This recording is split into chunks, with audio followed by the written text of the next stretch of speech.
श्री गौरी वक्त्रपद्मार्का श्रीविघ्नेशा गजानना उत्तिष्ठ सुरसम्पूज्या त्रैलोक्यं पालनं कुरु।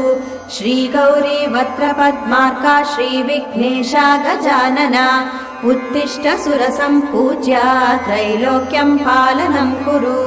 उत्तिष्ठोत्तिष्ठ हेरम्बा उत्तिष्ठ गणनायका उत्तिष्ठ करुणापूर्णा भक्तानां भाग्यदायका। उत्तिष्ठोत्तिष्ठ हेरम्बा उत्तिष्ठ गणनायका उत्तिष्ठ करुणापूर्णा भक्तानां भाग्यदायका। श्रीयाकुवाहन शिवात्मज दिव्यगात्रा श्रीभिन्नदन्तधनुजान्तक सूक्ष्मनेत्रा सर्वार्ति दुःख शमना फणिराजसूत्रा देवा गणेश्वर विभो तव सुप्रभातम्।